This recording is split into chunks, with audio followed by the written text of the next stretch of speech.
Welcome to Français facile, Easy French. Activez la fonction de traduction pour une meilleure compréhension de l'histoire. L'hiver enveloppait la ville d'un manteau de silence. Les rues, désertées par le froid mordant, semblaient appartenir à un autre temps. Seules les lanternes, vacillantes sous les rafales de vent, projetaient des lueurs incertaines sur les pavés glissants. La neige s'amoncelait contre les façades austères, et derrière les volets clos, les habitants demeuraient à l'abri, loin de l'obscurité glaciale qui régnait au dehors. À l'écart du centre-ville, une demeure imposante s'élevait dans l'ombre. Ces pierres sombres, rongées par le temps, absorbaient la pâle lumière de la lune. Son toit d'ardoise luisait sous la fine couche de givre qui s'y était déposée au fil des jours. Un portail de fer forgé, haut et sévère, en barrait l'entrée, encadré par deux piliers dont les sculptures érodées par les années représentaient d'antiques figures oubliées. On racontait que cette maison, autrefois éclatante de vie, n'était plus qu'une coquille vide.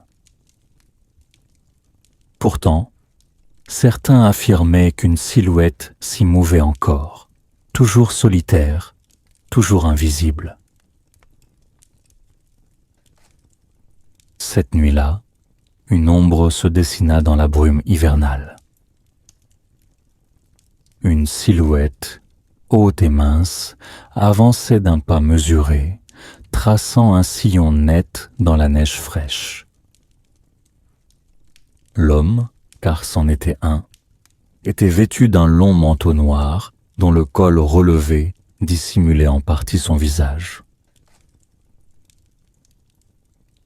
Son chapeau, incliné vers l'avant, masquait ses traits sous un jeu d'ombre et de lumière. Il avançait sans hésitation, comme s'il savait exactement où il allait. Lorsqu'il atteignit le portail, il n'hésita pas.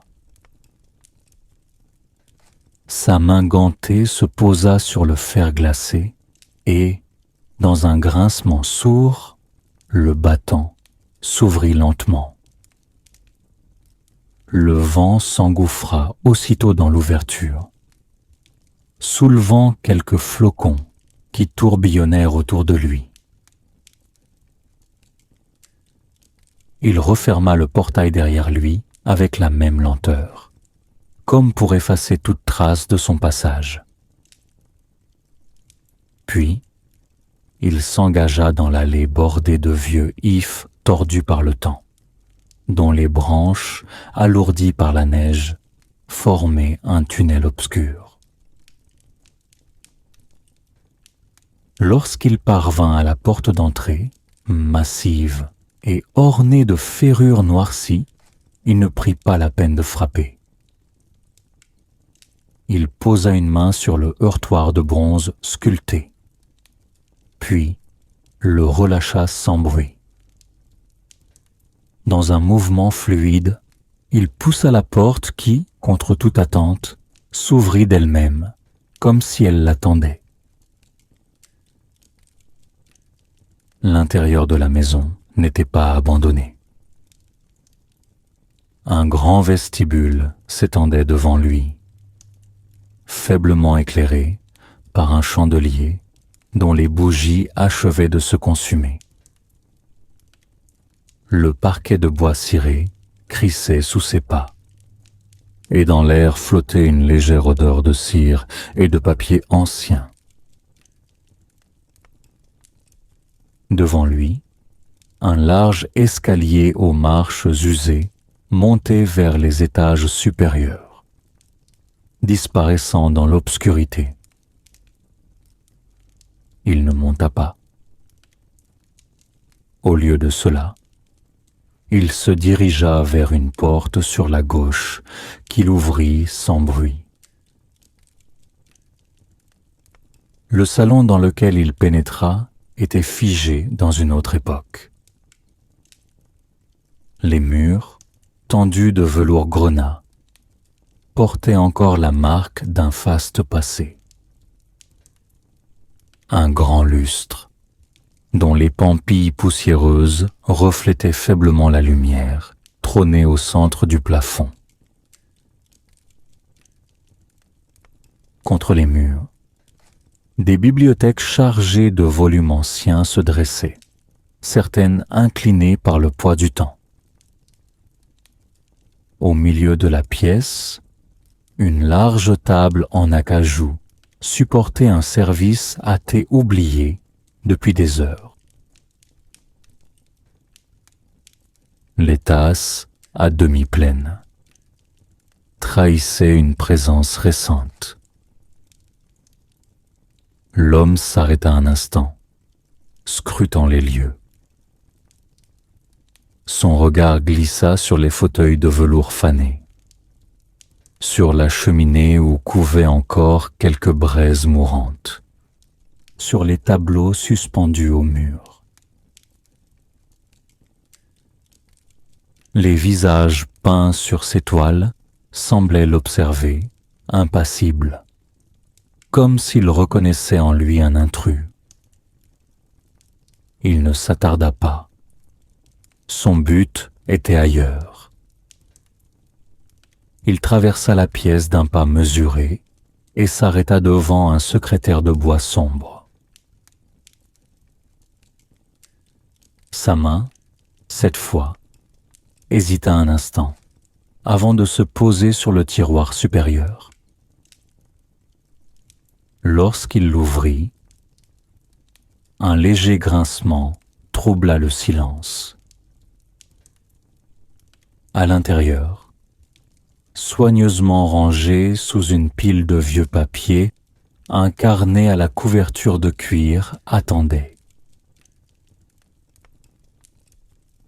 L'homme le prit et l'ouvrit lentement. Ses doigts parcoururent les pages jaunies, couvertes d'une écriture fine et appliquée.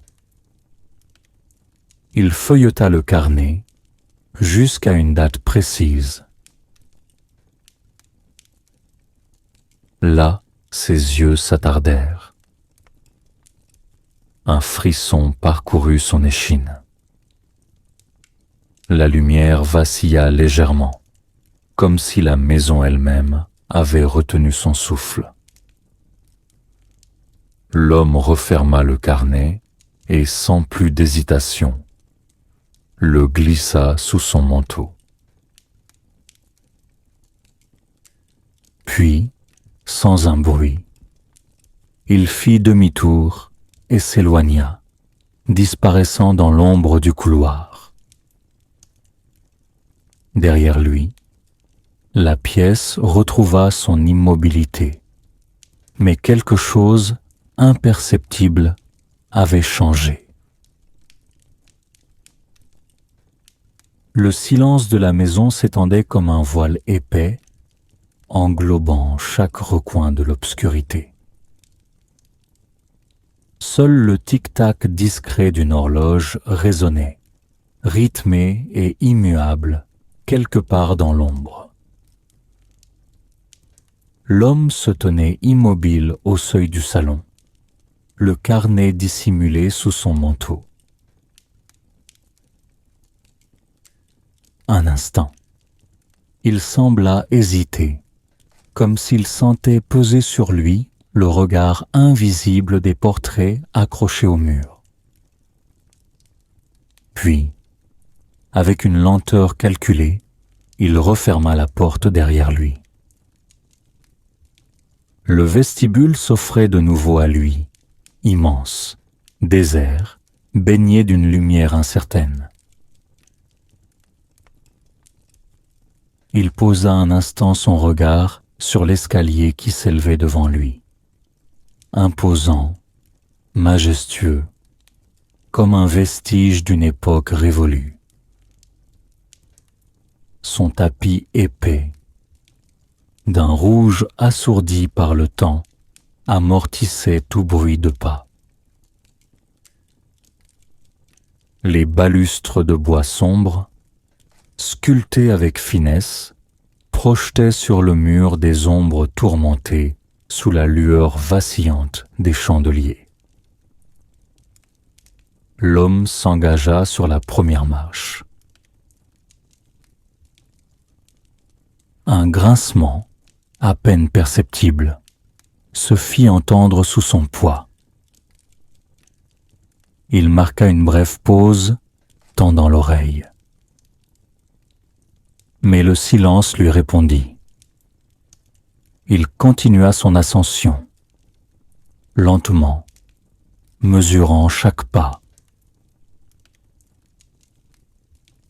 Le bois craquait parfois sous sa semelle, comme si l'escalier murmurait encore les souvenirs de ceux qui l'avaient emprunté avant lui. À chaque marche gravie, l'obscurité s'intensifiait. Les ombres s'étiraient sur les murs, se confondant avec les reliefs des boiseries sculptées, dessinant des formes indistinctes que la lumière ne parvenait pas à dissiper entièrement. Lorsqu'il atteignit le palier, il s'arrêta net. Un long couloir s'ouvrait devant lui, bordé de portes closes. L'air y était plus dense, plus immobile encore que dans le vestibule. Une étrange sensation l'envahit, comme si cette partie de la maison contenait quelque chose d'attendant, d'inachevé. Il s'avança, frôlant du bout des doigts la rampe glacée. Chaque pas résonnait faiblement contre les murs tendus de tissu damassé. Les portes, alignées avec une régularité presque parfaite, semblaient sceller des secrets oubliés depuis longtemps. Soudain, un courant d'air furtif effleura son visage. Il s'arrêta aussitôt. Rien dans la maison ne semblait en mouvement. Et pourtant, l'air venait de frémir imperceptiblement. Une porte, tout au bout du couloir, venait de s'entr'ouvrir. À peine. Une ombre fine se dessinait sur le sol, trahissant un interstice entre le battant et son encadrement. L'homme avança. Son regard glissa sur les boiseries sombres, sur le motif délicat du papier peint, sur les cadres suspendus où des visages oubliés fixaient un point lointain, figé dans le temps. Lorsqu'il atteignit la porte entr'ouverte, il posa la main sur le bois poli. Un instant, il hésita. Puis, dans un souffle, il la poussa. La pièce qui s'offrit à lui était une chambre figée dans un autre siècle. Un grand lit à baldaquin trônait en son centre, drapé de lourdes tentures de velours fané. Sur une coiffeuse ancienne, un miroir terni renvoyait un reflet incertain, déformé par l'âge. Une cheminée, dont les cendres avaient été dispersées depuis longtemps, gardait encore la marque d'un dernier feu éteint. Mais ce fut le bureau, contre le mur, qui attira son regard. Une chaise de bois sculptée était légèrement reculée, comme si quelqu'un s'était levé précipitamment. Un livre ouvert reposait sur le plateau, ses pages jaunies figées dans une lecture interrompue. L'homme s'approcha lentement, retenant son souffle. Il posa ses doigts sur le livre, effleura la reliure. Une date, écrite à l'encre délavée, attira son attention. Et au moment même où il allait tourner la page, un bruit se fit entendre derrière lui. Un bruissement infime, presque un soupir. Il se retourna vivement, mais la chambre était vide. Seuls les rideaux frémissaient légèrement, agités par un souffle invisible. L'homme resta un instant immobile, les sens en alerte. Puis, avec un calme retrouvé, il referma le livre et le reposa exactement à sa place. Il était temps de partir. D'un pas mesuré, il quitta la chambre et referma la porte derrière lui. Le couloir l'accueillit à nouveau dans son silence. Mais quelque chose imperceptible avait changé. Un frisson, à peine perceptible, parcourut l'air stagnant. Et dans l'obscurité d'un recoin de la maison, une ombre sembla bouger, discrète, presque insaisissable. L'homme descendit l'escalier avec la même lenteur qu'il l'avait monté. Lorsqu'il atteignit le vestibule, il s'arrêta une dernière fois. Ses yeux glissèrent une dernière fois sur l'immensité silencieuse de la demeure. Puis, il franchit la porte et disparut dans la nuit. Derrière lui, la maison retrouvait son immobilité. Mais le vent, lui, continuait de souffler entre ses murs, portant avec lui les échos d'un passé que nul ne pouvait effacer. La nuit était profonde et glaciale. Le vent sifflait entre les ruelles désertes, soulevant des tourbillons de neige qui disparaissaient aussitôt sous l'éclat blafard des réverbères.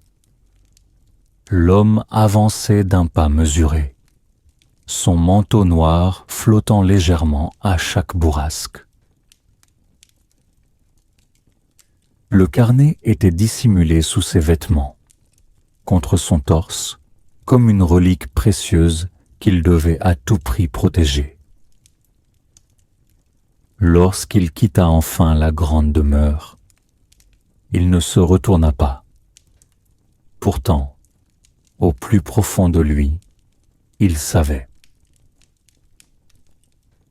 Il savait que la maison, désormais éveillée, ne replongerait pas dans son sommeil sans laisser derrière elle un dernier signe, un dernier soupir du passé.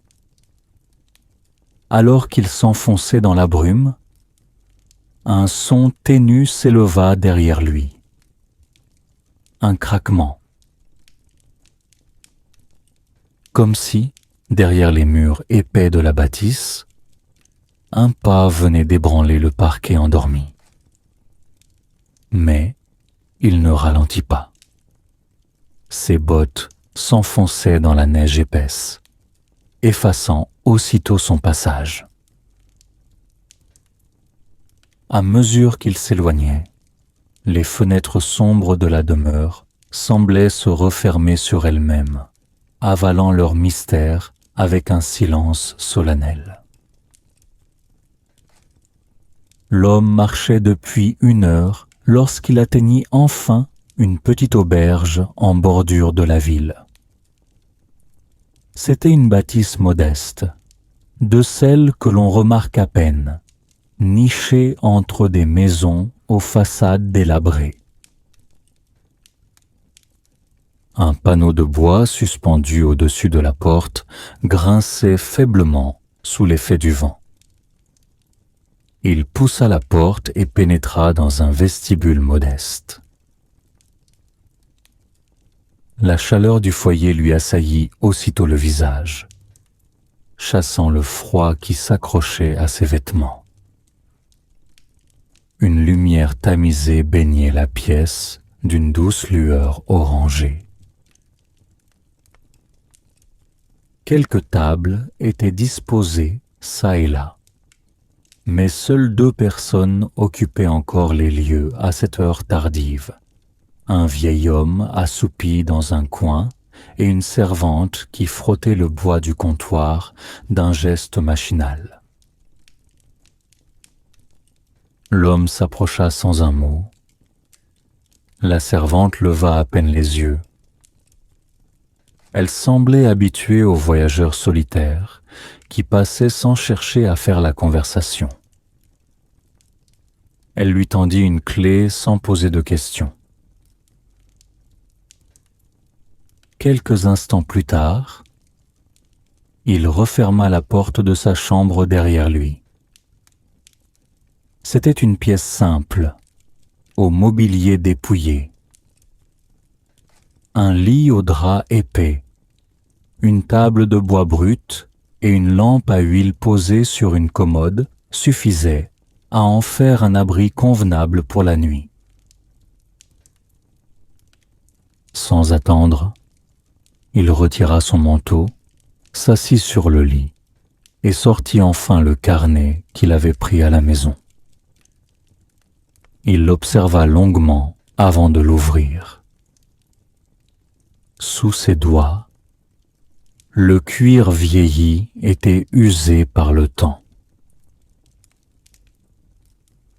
Il l'effleura du bout des doigts, sentant les irrégularités de sa surface, les traces d'une utilisation ancienne.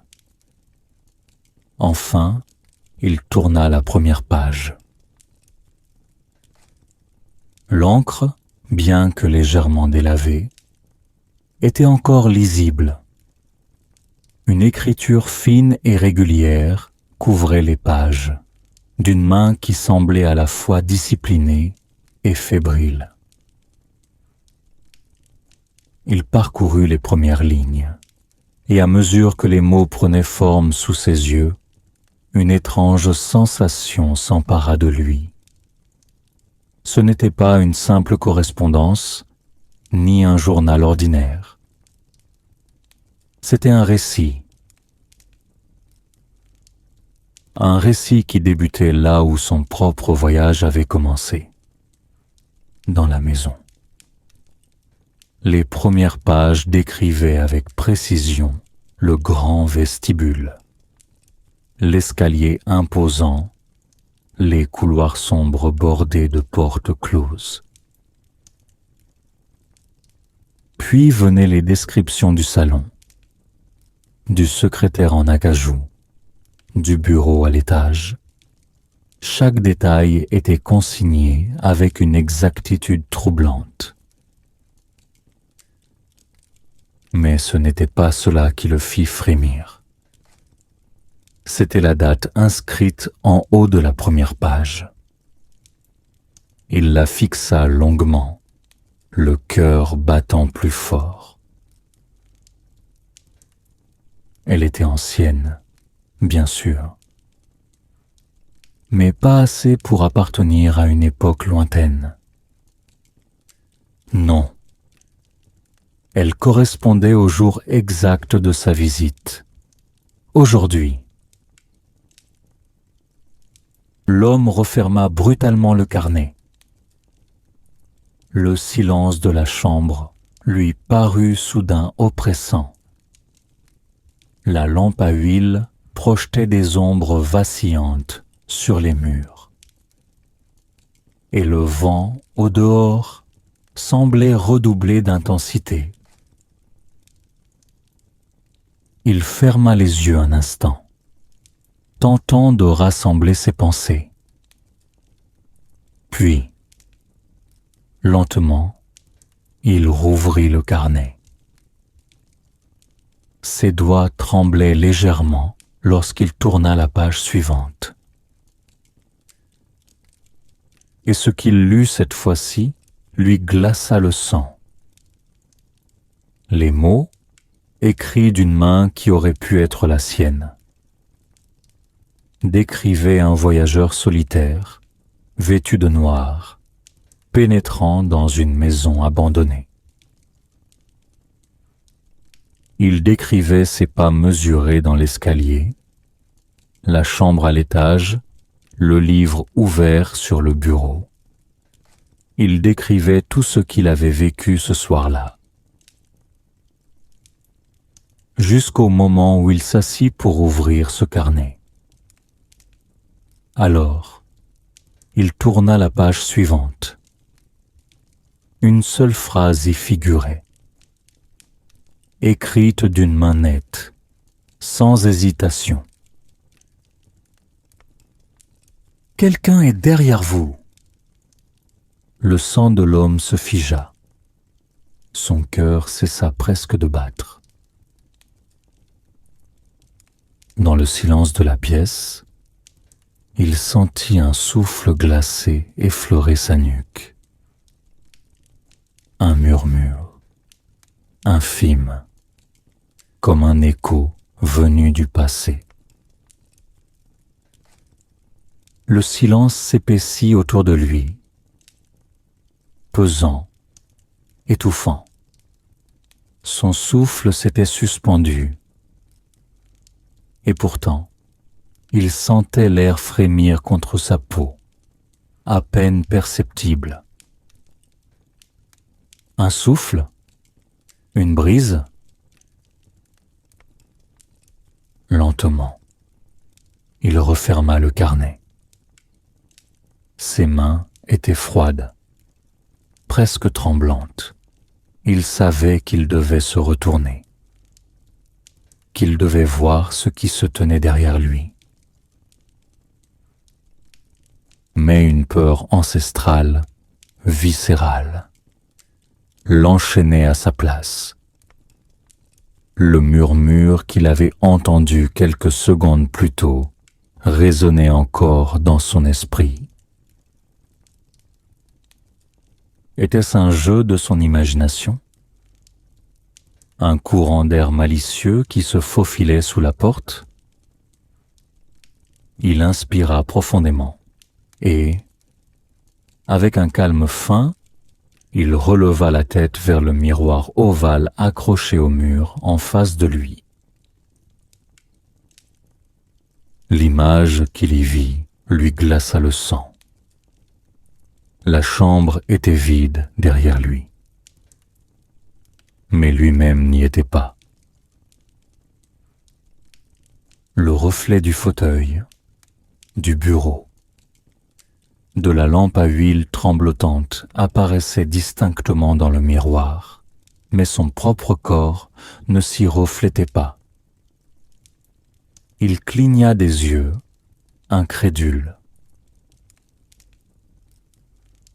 Son cœur battait à tout rompre. Il leva lentement la main. Mais le miroir ne répondit pas. Rien. L'homme se leva brutalement, manquant de faire basculer la chaise derrière lui. Son souffle s'accéléra. Son esprit chercha une explication rationnelle. L'éclairage peut-être? Un défaut dans la surface du miroir? Il recula d'un pas, puis d'un autre. Le miroir restait désespérément vide. Soudain, Un bruit résonna. Un grincement. Celui de la porte de la chambre qui s'ouvrait doucement. Un froid glacial s'engouffra dans la pièce. Il n'avait pas touché la porte, et pourtant, elle pivotait lentement sur ses gonds, révélant un couloir obscur, vide, insondable. L'homme hésita, mais une certitude s'imposait à lui. Il ne pouvait pas rester ici. Il attrapa le carnet, l'enfouit dans la poche intérieure de son manteau et franchit le seuil. Le couloir s'étirait devant lui, faiblement éclairé par une lueur vacillante provenant d'une lanterne accrochée au mur. Les murs de bois usés semblaient absorber le bruit de ses pas. À gauche, une fenêtre donnait sur la rue silencieuse. Il jeta un bref coup d'œil à travers le verre embué. Dehors, la ville était plongée dans un sommeil profond. Pourtant, sous un réverbère, une silhouette sombre se tenait immobile. D'abord, il crut à une illusion d'optique, mais non. Quelqu'un était là, figé, sans visage discernable, simplement debout, sous la lumière tremblotante. L'homme détourna brusquement le regard. Il n'était pas en sécurité ici. Un bruit attira son attention derrière lui. Une présence. Il accéléra le pas. L'escalier de l'auberge menant au rez-de-chaussée lui apparut enfin. Il le descendit à toute vitesse, chaque marche craquant sous son poids. Mais lorsqu'il atteignit la porte du vestibule, il s'arrêta net. Quelque chose clochait. Le feu dans la cheminée était éteint. Les tables vides semblaient couvertes d'une fine poussière qui n'y était pas lorsqu'il était arrivé. Le vieil homme endormi au fond de la salle n'était plus là. Et la servante derrière le comptoir, elle non plus. La pièce semblait avoir été désertée depuis longtemps. Et pourtant, il n'avait passé que quelques minutes dans sa chambre. Son cœur se serra. La porte de sortie était devant lui. Il tendit la main vers la poignée. Et une voix résonna derrière lui. Une voix à peine murmurée. Un timbre qu'il ne connaissait que trop bien. La sienne. Le frisson qui le parcourut fut glacial. Il se retourna brusquement. Il n'y avait personne. Seulement son reflet dans un grand miroir fixé sur le mur du vestibule. Un reflet qui le regardait et qui, lentement, esquissa un sourire. L'homme sentit son souffle se suspendre. Son reflet ne bougeait plus à l'unisson avec lui. Il le fixait, figé dans un sourire imperceptible, une lueur étrange brillant dans ses yeux. La sensation d'irréalité s'intensifia. Était-il encore éveillé? Était-il réellement sorti de cette maison maudite? Ou bien s'y trouvait-il encore, prisonnier d'un jeu cruel du destin?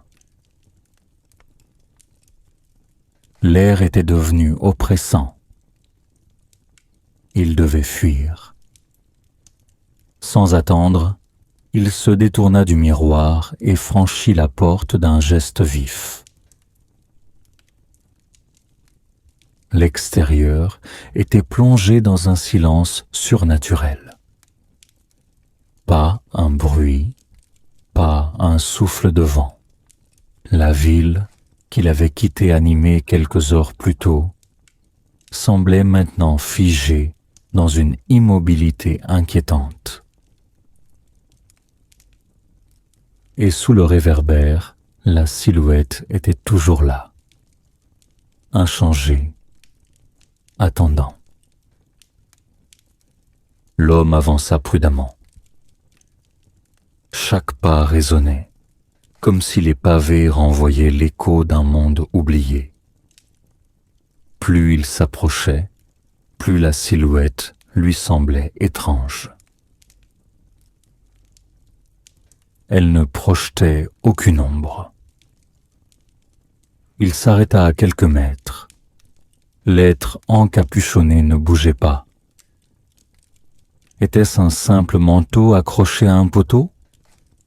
Une illusion due à la fatigue?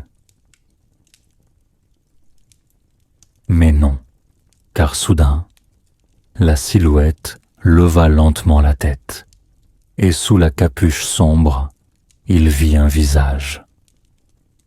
Son propre visage. Le sang de l'homme se glaça. Il recula instinctivement, mais la silhouette fit un pas en avant, puis un autre. Il tenta de fuir, mais ses jambes semblaient engluées dans une torpeur irréelle. Un froid intense l'enveloppait, l'air lui semblait épais, comme s'il marchait à travers un rêve. Et puis, la silhouette parla. Sa propre voix, identique, parfaitement reconnaissable. Tu n'aurais pas dû ouvrir ce carnet. Un frisson déchira son échine. Il n'osait plus bouger. La silhouette tendit la main vers lui. L'homme savait qu'il devait choisir, fuir ou comprendre. Il ferma les yeux une fraction de seconde, tentant de calmer le tumulte dans son esprit. Lorsqu'il les rouvrit, la silhouette avait disparu. Tout autour de lui, la ville était redevenue normale. Des lueurs brillaient aux fenêtres. Le vent soufflait doucement dans les branches des arbres. Et au loin, une horloge sonnait l'heure. Avait-il rêvé? Mais lorsqu'il baissa les yeux, le carnet était toujours là, dans sa main. Il hésita un instant, puis l'ouvrit. Sur la dernière page, une seule phrase était écrite. La maison attend toujours. Un souffle glacé effleura sa nuque. Et derrière lui, l'ombre du réverbère vacilla. La fin.